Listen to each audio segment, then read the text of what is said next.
जय हिंद। महादेव। जैसा कि आपने थंबनेल देख करके ही आप यहाँ पे आए हैं, तो थंबनेल पे आपको दिख रहा होगा कि ईएमआरएस में जो लाइब्रेरियन की वैकेंसी आई है, उसके बारे में हम डिटेल्ड एनालिसिस करने वाले हैं इस वीडियो में। तो सबसे पहले मैं आपको ये बता दूं कि ये वीडियो थोड़ा लंबा होगा, तो धैर्यपूर्वक पूरा वीडियो देखिएगा तो आपको एक बच्चे की भांति आपको ईएमआरएस का जो कंप्लीट सिलेबस है उसको पूरे अच्छे तरीके से मैं एलेबोरेट करने वाला हूँ इस वीडियो में। तो सबसे पहले मैं बात करता हूँ कि ये ईएमआरएस जो आपका स्कूल होता है, ये ईएमआरएस स्कूल बेसिकली होता क्या है। इसका फुल फॉर्म होता है एकलव्य मॉडल रेसिडेंशियल स्कूल। ये केंद्र सरकार के द्वारा एक स्कूल है। जिस तरीके से आपका केवीएस है और एनवीएस है, उसी तरीके से ईएमआरएस भी एक स्कूल है जिस जो 2008 से एक्टिव है इंडिया में। और ये बेसिकली क्या है, जो ट्राइबल पीपल जो लोग होते हैं उनके लिए स्कूल बनाया गया है। और ये स्कूल जो होता है आपका बोर्डिंग स्कूल होता है। बोर्डिंग स्कूल क्या होता है, जहाँ पे हॉस्टल होता है, बच्चे वहीं रह के और पढ़ाई करते हैं। यहाँ के जो स्टाफ होते हैं जिनका भी रिक्रूटमेंट इस स्कूल में होता है, वो सारे के सारे उसी कॉलेज स्कूल के अंदर में ही रहते हैं और फिर बच्चों को पढ़ाते हैं। इसमें क्या होता है कि कौन कौन से बच्चे यहाँ पे एडमिशन लेते हैं।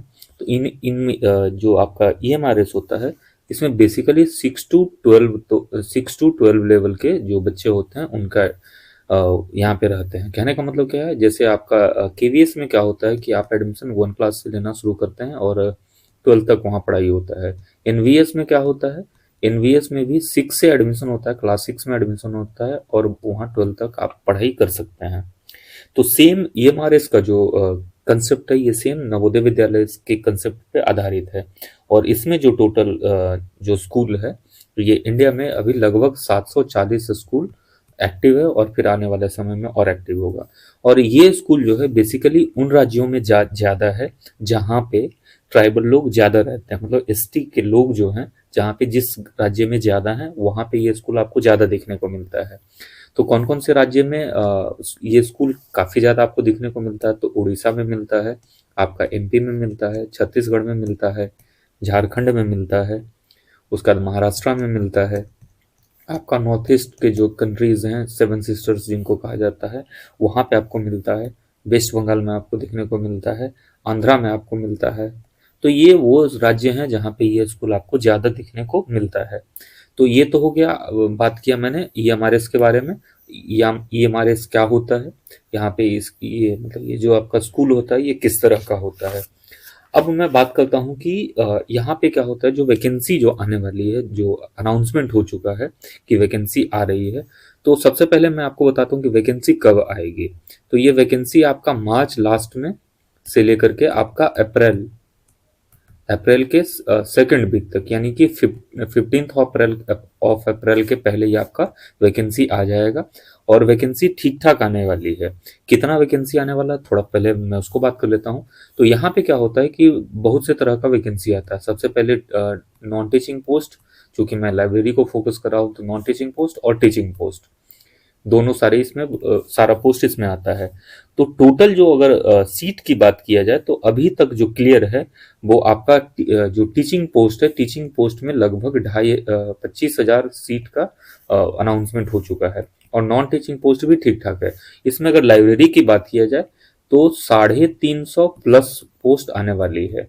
अगर ईएमआरएस फेज 1 का जो एग्जाम हुआ था 2023 में, 2023 में जो आया था, उसमें 369 नंबर ऑफ पोस्ट टोटल था, जिसमें आई थिंक 310 लोग ज्वाइन किए थे, बाकी सीट खाली रह गया था। तो ये सीट भी इस साल ऐड हो जाएगा और फिर ये सारा का सारा कंप्लीट जो आपका जो सीट है वो आपका 350 सीट के आसपास आने वाला है। तो ये तो हो गया आपका नंबर ऑफ सीट की बात किया मैं। तो अब इसमें क्या है कि कौन कौन से बच्चे इसमें फॉर्म भर सकते हैं। चूंकि मैं लाइब्रेरियन की बात कर रहा हूँ, तो मैं इसमें सिर्फ लाइब्रेरियन की बात करूंगा। बाकी और जो दूसरा वीडियो होगा उसमें मैं दूसरे जो पोस्ट हैं उनके बारे में बात करूंगा। तो लाइब्रेरियन में क्या है कि सबसे पहले बच्चे क्या होना चाहिए, ग्रेजुएट होने चाहिए और उनके पास एक लाइब्रेरी का डिग्री होना चाहिए। कौन सा डिग्री, तो आप या तो डीएलआईएस किए हुए हों या फिर आपका बीएलआईएस किए हुए हों, तो आप इस फॉर्म को आप भर सकते हैं। तो ये तो हो गया कि कौन से बच्चे इस फॉर्म को भर सकते हैं। अब क्या है कि इसमें बात करूं कि ये जो आपका जो लाइब्रेरियन का वैकेंसी है, ये कौन से लेवल का है, किस तरह का पोस्ट है, तो ये आपका ग्रुप बी का पोस्ट होता है। ग्रुप बी पोस्ट में यानी कि आपका टीजीटी लेवल का जो पोस्ट होता है, मतलब ट्रेंड ग्रेजुएट टीचर जो होता है, इस लेवल का ये पोस्ट होने वाला है। इसमें अगर एज की बात किया जाए तो एज आपका 35 ईयर्स का हो जाएगा। ठीक है, तो मैक्सिमम जो एज है वो 35 ईयर, ये जनरल वालों के लिए। बाकी जो कैटेगरी वाइज है वो मैं फिर से अलग उस पे जो कैटेगरी वाइज जो है वो या तो आगे मैं बात कर लेता हूँ या तो फिर रहने देता हूँ। जो आपका कैटेगरी वाइज जो जिस तरह से आपको जो ओबीसी और है, एससी है और एसटी है, उन लोगों को जिस तरह से, या फिर जो आपका एक सर्विसमैन वाले हैं उनको जिस तरीके से उनको जो एज का रिलैक्सेशन जो आपको केंद्र सरकार के द्वारा मिलता है वो आपको मिलता रहेगा। अगर आप यहाँ तक पहुंच गए हैं, आप मेरे वीडियो को देख रहे हैं, तो एक रिक्वेस्ट ये है कि अगर आप मेरे चैनल पे आए हैं तो अगर आपको मेरा वीडियो इन्फॉर्मेटिव लगता है तो आप चैनल को शेयर कर दीजिएगा दोस्तों के साथ, ताकि उनको भी जानकारी मिल जाए, और वीडियो को लाइक कर दीजिएगा। अगर आपको कोई क्वेरी होता है तो आप उसको लिख दीजिएगा कमेंट बॉक्स में। मैं उसको चाहूँगा कि आपको नेक्स्ट वीडियो में, या फिर अगर वैसा कोई रहेगा कि कमेंट सेक्शन में मैं उसको एलिबरेट करूँ, तो मैं वहाँ पे आपको सारा जो प्रॉब्लम है उसको मैं दूर कर दूंगा। चैनल को जरूर सब्सक्राइब कर लीजिएगा, बगल में एक बेल का घंटा का बटन होगा, आप उसको दबा लीजिएगा, ताकि मेरा जो आने वाला जो वीडियो है उसका नोटिफिकेशन आपको मिलता रहे। तो अब ईएमआरएस में जो टोटल नंबर ऑफ पोस्ट है वो लगभग 400 प्लस पोस्ट होने वाला है। टोटल नंबर, अब इसका एग्जाम पैटर्न क्या होता है उसको बात करता हूँ। तो एग्जाम पैटर्न जो होता है, इसमें टोटल आपका 150 क्वेश्चन का होता है और 180 मिनट का आपका टाइम ड्यूरेशन होता है। बाकी जो है मैं थोड़ा और आगे बात करूंगा। जो एग्जाम जो टोटल जो आपका नंबर ऑफ क्वेश्चन है वो 150 क्वेश्चन है, वो मैं आगे आपको बता दूंगा। ड्यूरेशन जो है ये तो हो गया। अब सिलेबस की बात किया जाए तो सिलेबस जो होता है, कहने का मतलब जो आपका एग्जाम होगा वो सबसे पहले पेन एंड पेपर मोड पे होगा। पेन एंड पेपर मोड बोले तो आपका कंप्यूटर बेस्ड टेस्ट नहीं होगा, आपको क्वेश्चन दिया जाएगा, ओएमआर दिया जाएगा, आप उसको रंगेंगे। इसमें एक और खासियत ये है कि इसमें सिर्फ और सिर्फ एक एग्जाम होगा। बाकी जो आपका एनवीएस या केवीएस का जो होता है उसमें इंटरव्यू भी होता है, इसमें इंटरव्यू नहीं है। तो सिलेबस की बात किया जाए तो सिलेबस को हम दो पार्ट में डिवाइड किए हैं, पेपर फर्स्ट और आपका सब्जेक्ट स्पेसिफिक। पेपर फर्स्ट क्या होता है, ऐसा नहीं कि आपको दो अलग अलग पेपर देना है, पेपर एक ही होगा, लेकिन उस पेपर को मैंने, चूंकि पढ़ने में सहूलियत हो इसलिए मैंने इसको दो अलग अलग पार्ट में इसको डिवाइड किया है। पेपर आपका जो पेपर फर्स्ट है, ये इसमें आपका जीके जीएस का पेपर होगा। जीके जीएस से आपका 10 क्वेश्चन आएगा, हिंदी से आपको 10 क्वेश्चन आएगा, इंग्लिश से आपको 10 क्वेश्चन आएगा, और रीजनल लैंग्वेज से 10 क्वेश्चन आएगा। यहाँ पे आपको दिख रहा हो कि मैंने तीनों पे स्टार मार्क लगाया है। स्टार मार्क इसलिए लगाया है कि ये तीनों आपका क्या है, कंपलसरी पेपर है। इसमें हर पेपर में आपको 40% नंबर लाना कंपलसरी है। कहने का मतलब कि 10 क्वेश्चन में आपको 4 क्वेश्चन सही करना है। अगर आप इसमें से किसी में भी फेल कर जाते हैं, या तो हिंदी में आपको 4 से कम आता है, या इंग्लिश में, या रीजनल लैंग्वेज में, तो आप क्या हो जाएंगे, इसके लिए डिस्क्वालीफाई हो जाएंगे। ये कंपलसरी पेपर है, ये आपको ध्यान रहे। और क्या है, जैसे इसमें क्या है कि कुछ जैसे वोडो है, आपका गारो खासी जयंतिया है, बंगाली है, या फिर और भी जो ट्राइबल और भी जो रीजनल लैंग्वेजेज हैं उसका एक पेपर होगा। तो रीजनल लैंग्वेज जो यहाँ पे मैं बता रहा हूँ, ये रीजनल लैंग्वेज अगर ऐसे लोग जिनको कि जैसे जो नॉर्थ इंडिया के लोग हैं, वो अगर ईएमआरएस का फॉर्म फिल करते हैं तो उनके पास तो रीजनल लैंग्वेज कुछ है नहीं, उनके पास दो लैंग्वेज है, एक इंग्लिश और एक हिंदी। तो आपका रीजनल लैंग्वेज में आपको फिर से एक ऑप्शन मिलता है कि आप हिंदी या इंग्लिश किसी एक को सेलेक्ट करके आप उसको पेपर दे सकते हैं। अगर आप हिंदी में अच्छे हैं तो आप हिंदी ही रीजनल लैंग्वेज को सेलेक्ट कर लें, अदरवाइज अगर आप इंग्लिश में प्रिफरेबल हैं तो आप इंग्लिश को सेलेक्ट कर लें। तो ये तो हो गया लैंग्वेज की बात। उसके बाद होता है आपका कंप्यूटर का। कंप्यूटर से 10 क्वेश्चन आएगा। अगला है रीजनिंग से आपका 10 क्वेश्चन आएगा। टीचिंग एप्टीट्यूड से आपका 10 क्वेश्चन आएगा। तो ये तो हो गया आपका पेपर फर्स्ट का। अब पेपर सेकंड की बात किया जाए तो सब्जेक्ट स्पेसिफिक में आपका सब्जेक्ट जो है इससे आपका 65 क्वेश्चन आएगा। दूसरा जो है आपका न्यू एजुकेशन पॉलिसी से आपका 5 क्वेश्चन आएगा। और खेलो इंडिया जो आपको पता है कि केंद्र सरकार का एक ये है जिसमें बच्चों को खेलने में प्रोत्साहित किया जा रहा है। तो न्यू एजुकेशन पॉलिसी और खेलो इंडिया मिलाकर के टोटल आपका 5 क्वेश्चन आएगा। फिर क्या है, पेडागोजी से आपका 10 क्वेश्चन आएगा। तो ये तो हो गया आपका एग्जाम के सिलेबस का मैंने डिस्कशन कर लिया। अब बात करता हूँ कि क्या इसमें नेगेटिव मार्किंग होगा, तो नहीं, एग्जाम में क्या है, नेगेटिव मार्किंग होगा। कितना होगा, तो 0.25। कहने का मतलब ये है कि अगर आपका एक क्वेश्चन जो है 1 नंबर का है, अगर आप 4 क्वेश्चन सही करते हैं और 4 क्वेश्चन गलत कर लेते हैं तो आपको टोटल नंबर जो 4 नंबर आ रहा था, ये 4 नंबर आपको घट करके 1 नंबर आपका माइनस हो जाएगा और टोटल आपको 3 ही नंबर आएगा। ठीक है, यानी कि निगेटिव मार्किंग कितना है, तो 0.25 है।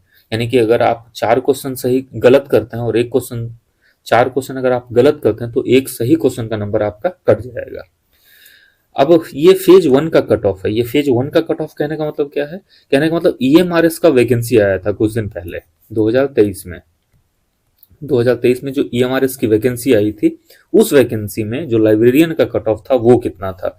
तो जनरल वालों के लिए 76.25 नंबर था, ईडब्ल्यूएस वालों के लिए 67.75 था, ओबीसी वालों के लिए 63.75 था, एससी वालों के लिए 57.25 था, एसटी वालों के लिए 51.25 था, और फिजिकली हैंडीकैप्ड जो लोग थे उनके लिए 54.50 ये था आपका कट ऑफ मार्क्स था। अब बात करते हैं कि जो आपका जो सिलेबस है, सिलेबस को मैं एक्सप्लेन किया हूँ। सिलेबस को एक्सप्लेन कैसे किया हूँ? जैसे जो आपका जीके जीएस और करंट अफेयर्स का पोर्शन है, उसमें कौन कौन से टॉपिक से क्वेश्चन आपका पूछा जाएगा। तो सबसे पहले आपका है जनरल पॉलिटिक्स, दूसरा कल्चर, ये आपका हिस्ट्री का पार्ट हो जाता है। इंडियन कॉन्स्टिट्यूशन से कुछ क्वेश्चन आएगा, बुक्स एंड ऑथर्स से कुछ क्वेश्चन आएगा, बेसिक साइंस आपको पूछा जाएगा, करंट इवेंट्स पूछा जाएगा, इकोनॉमिक्स से कुछ क्वेश्चन आएगा, ज्योग्राफी से आएगा, history, sports and game, awards and honour. ये सारा का सारा जो आपका सिलेबस है जीके जीएस का, इसका जो लेवल है वो अप टू 10th। कहने का मतलब अगर आप एनसीईआरटी पढ़ लेते हैं, एनसीईआरटी पढ़ लेते हैं कहाँ से, 6 to 10th तक का एनसीईआरटी अगर आप पढ़ लेते हैं 6 क्लास टू 10th तक, तो आपका ये पूरा का पूरा पोर्शन क्या हो जाएगा, कवर हो जाएगा। दूसरा क्या है कि जिस तरह से फेज फर्स्ट में जो क्वेश्चन आया था, उससे सिमिलर क्वेश्चन जो है मैं आपको इसी चैनल पे आपको मैं करवाऊंगा। अगला क्या है, रीजनिंग एबिलिटी। रीजनिंग एबिलिटी में किस किस तरह कौन कौन से टॉपिक से क्वेश्चन आपका पूछा जाएगा? तो पजल एंड सिटिंग अरेंजमेंट से पूछा जाएगा, डाटा सफिशिएंसी से पूछा जाएगा, स्टेटमेंट बेस्ड क्वेश्चन जो है वो वर्बल रीजनिंग का पार्ट होता है, इससे क्वेश्चन आएगा, इनइक्वालिटी और ब्लड रिलेशन से आएगा, सीक्वेंस एंड सीरीज से पूछा जाएगा, डायरेक्शन टेस्ट है, और असर्शन रीजन रहेगा, और वेन डायग्राम रहेगा। तो ये आपका रीजनिंग का हो गया। रीजनिंग से आपका 10 क्वेश्चन आएगा, ठीक है। इसमें से अगर कुछ जो है जो फिक्स किया हुआ है कि इससे आएगा ही आएगा, तो एक क्वेश्चन आपका पजल से आएगा, स्टेटमेंट बेस्ड क्वेश्चन से एक आएगा, इनइक्वालिटी से एक आएगा, ब्लड रिलेशन से एक आएगा, सेकंड सीरीज से एक आएगा, और डायरेक्शन से एक आएगा। तो ये आपका 7 क्वेश्चन तो फिक्स हो गया। बाकी इन तीनों में से किसी से एक से ज्यादा भी पूछा जा सकता है, तो किसी से कुछ नहीं पूछा जा सकता है। तो ये आपका रीजनिंग का पोर्शन हुआ। रीजनिंग के बाद हम बात करते हैं कंप्यूटर का। कंप्यूटर क्या होता है कि चूंकि ये लाइब्रेरी का एग्जाम है, तो लाइब्रेरी में सबसे ज्यादा तो फोकस ऑब्वियस सी बात है कि आपका लाइब्रेरी पे रहेगा। लेकिन लाइब्रेरी साइंस के अलावे अगर किसी टॉपिक पे सबसे ज्यादा अगर कोई सब्जेक्ट है जिस पे आपको ज्यादा फोकस करना चाहिए, वो है कंप्यूटर। क्यों फोकस करना चाहिए? क्योंकि 10 क्वेश्चन तो आपका जनरल जो आपका जीएस पेपर है उसमें भी पूछा जाएगा, और लाइब्रेरी का जो है, लाइब्रेरी साइंस का जो सिलेबस है उसमें भी आपको कंप्यूटर पढ़ना है, तो उसमें भी आपको 10 क्वेश्चन उसमें भी पूछा जाएगा। तो टोटल नंबर ऑफ क्वेश्चन कितना होगा कंप्यूटर से, तो 20। अगर आप कंप्यूटर को अच्छे से पढ़ते हैं तो आप 20 नंबर आपका आसानी से इसमें आ जाएगा। और इसमें काफी हाई लेवल का आपको नहीं पढ़ना है, बेसिक लेवल का कंप्यूटर आपको पढ़ना है। तो कंप्यूटर का जो सिलेबस है जीएस पेपर में जो इन्होंने कैरेक्टराइज किया है, ईएमआरएस का जो ऑफिशियल साइट है, वहां पे आपका कंप्यूटर का सिलेबस प्रिस्क्राइब किया गया है, उसको मैंने नोट डाउन किया है यहाँ पे। पहला क्या है, fundamental of computer. Fundamental of computer system, इसमें हमको क्या पढ़ना है, कंप्यूटर का डेवलपमेंट, और उसके बाद उसका जो जनरेशन होता है कंप्यूटर का, वो पढ़ना है। Basics of operating system, operating system क्या होता है और कौन कौन सा ऑपरेटिंग सिस्टम में कब आया था, कैसे आया था, उसका डेवलपमेंट को हमको पढ़ना है।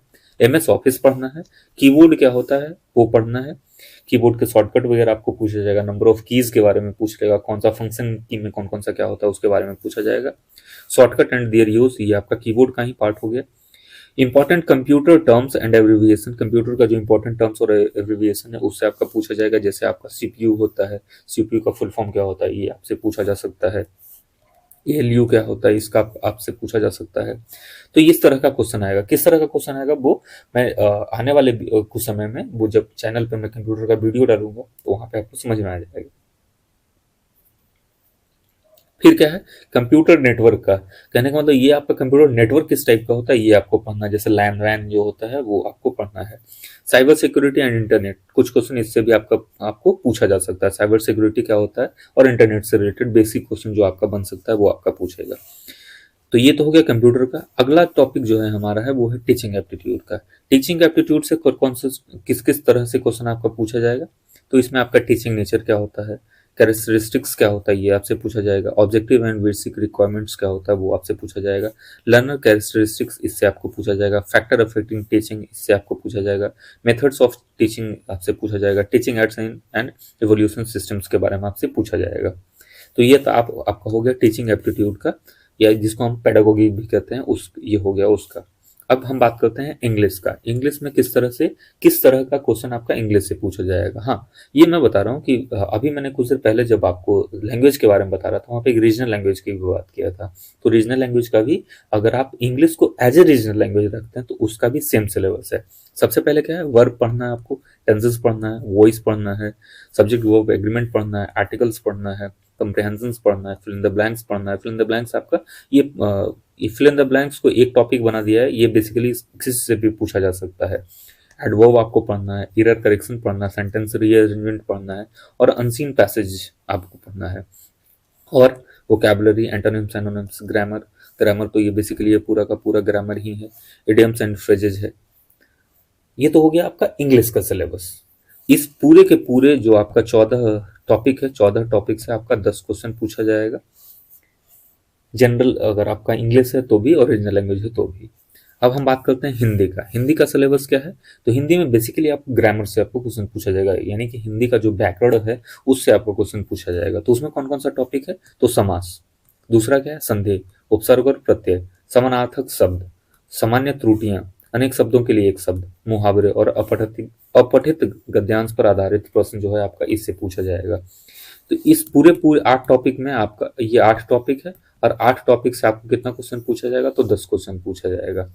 अगला मैं बात करता हूँ किसका, नॉलेज ऑफ एनईपी।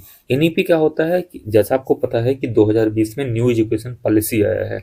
तो न्यू एजुकेशन पॉलिसी से आपको कुछ क्वेश्चन पूछा जाएगा। इस बात को आपको ध्यान रखना है, इसको भी आपको अच्छे से पढ़ना है। ठीक है।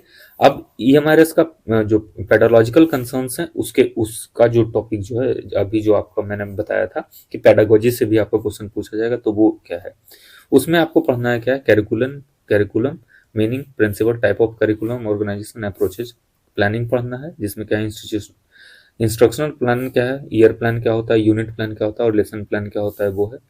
आप इसको देख लीजिएगा। पेडागोजी का जो टॉपिक है इसको मैं एक्सप्लेन नहीं कर रहा हूँ यार, मैं पढ़ के नहीं बता रहा हूँ, आप वीडियो पॉज करिएगा और इसको आप देख लीजिएगा।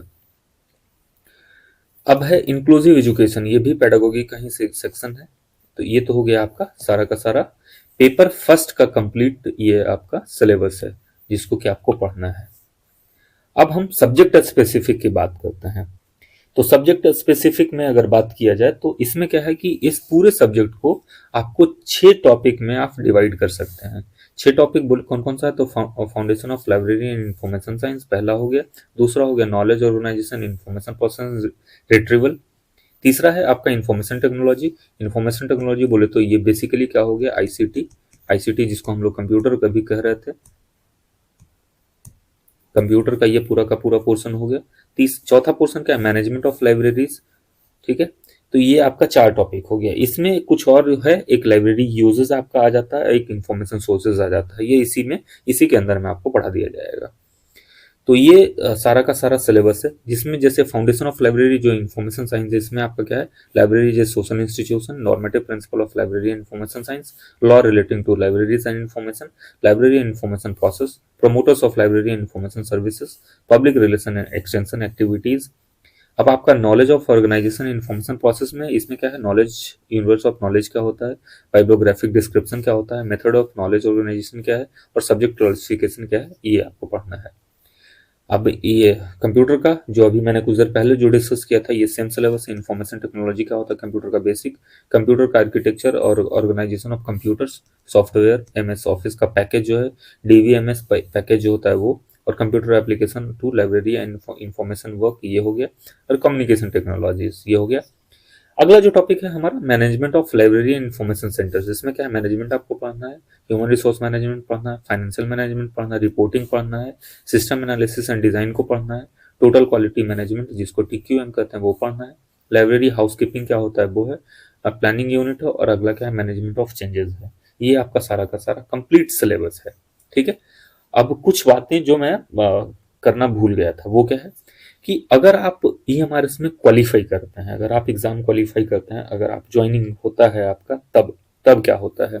तो सबसे मैं आपको बता दूं कि ये आपका लेवल 7 का जॉब है, ठीक है। जिस लेवल 7 का आपका जो पे बैंड है वो आपका 44,900 से लेकर के 1,42,400 रुपए का है। ये आपका पे बैंड है। इसमें अगर आप जिस वक्त आप ज्वाइन करते हैं उस वक्त आपका जो सैलरी होने वाला है वो 70,000 प्लस होने वाला है। इन हैंड सैलरी की बात किया जाए, जो आपका जो कटता फटता है, कहने का मतलब आपका जो टैक्सेस क्या कहते हैं, आप पेंशन वगैरह के लिए जो आप ये करते हैं, या और जो डिफरेंट डिफरेंट सोर्स में जो कुछ पैसे क्या होता है आपका कट जाता है, जैसे आप पीएफ वगैरह में आपका ये होता है उसमें कट जाता है। इन हैंड सैलरी आपका कितना होने वाला है, तो 70,000 आपका इन हैंड सैलरी होने वाला है। अभी मैंने आपको बात किया था कि ईएमआरएस का जो एग्जाम होता है इसमें एक ही एग्जाम होगा, सिर्फ एग्जाम होगा, इसमें इंटरव्यू नहीं है। तो ये हो गया। उसके बाद क्या है कि आप एग्जाम क्वालिफाई करते हैं, अगर आप मेरिट में आ जाते हैं तब आपको डॉक्यूमेंट वेरिफिकेशन के लिए बुलाया जाएगा और आप ज्वाइन करेंगे। तो ठीक है, तो ये तो हो गया आपका कंप्लीट सिलेबस। वीडियो 21 मिनट का है, लेकिन क्या है इसमें आपको कंप्लीट जानकारी दिया गया है, ए टू जेड जानकारी। आई डोंट थिंक कि आपको इससे ज्यादा आपको कुछ और आपको जानने की इच्छा होगा, या कुछ और मैंने कुछ छोड़ दिया है। तो अगर आप मेरे वीडियो को देख रहे हैं, यहाँ तक आप आ गए हैं, तो आपको एक बात और मैं बता देता हूँ क्या, कि 22 फेब से मैं इस पे कंप्लीट जो लाइब्रेरी साइंस का जो सिलेबस है, हर सिलेबस को मैं डिटेल में, जैसे मैंने इसको समझाया उसी तरीके से हर टॉपिक को मैं डिटेल में आपको समझाऊंगा। और सैटरडे एंड संडे ये 2 दिन मैं टेस्ट कर रखूंगा। मैं कोशिश करूंगा कि हर दिन आपका 100 क्वेश्चन का मैं टेस्ट, ऑब्जेक्टिव टेस्ट जो होता है आपका, जो प्रीवियस ईयर क्वेश्चन पेपर जो है, जो प्रीवियस ईयर क्वेश्चन का जो क्वेश्चन जो होता है, प्रीवियस ईयर का जो एग्जाम हुआ, चाहे वो DSSS का हो, ईएमआरएस का हो, या फिर आपका केवीएस का हो, या एनवीएस का हो, या इसरो का हो, जिसका भी एग्जाम हुआ है उसको मैं सारे को एक्सप्लेन करूंगा अच्छे से, ताकि क्या हो कि आपको कोई कंफ्यूजन ना हो। हाँ, मैं ये जरूर कोशिश करूंगा कि 2-3 सप्ताह तक मैं नहीं करूँ। 2-3 सप्ताह तक जो जनरल क्वेश्चन है, जो कि अगर बिना पढ़े हुए अगर आप उसको बना सकते हैं तो मैं चाहूंगा कि उसको करूं। लेकिन उसके बाद मैं क्या करूंगा कि जो लाइब्रेरी साइंस का है उसको भी मैं डिस्कस करूंगा, क्योंकि मैं जब तक पढ़ाऊंगा नहीं आपको तब तक आप उसको कैसे सॉल्व कर सकते हैं। मैं आपको इतने अच्छे से पढ़ा दूंगा कि आपका जो कंप्लीट सिलेबस है वो डिस्कस हो जाएगा। तो ये तो हो गया सिलेबस वगैरह की बात कर रहा हूँ। हाँ, अगर आपको लग रहा है कि नहीं मेरे पास कम टाइम है, मैं थोड़ा ज़्यादा पढ़ूँ, तो यूट्यूब पे भी बहुत से लोग हैं जो भी आपको इसका वीडियो बना रहे हैं। कुछ टीचर जो हैं वो पेड कोर्सेज ऑफर कर रहे हैं, तो आप वहाँ पे जाकर के आप ये कर सकते हैं।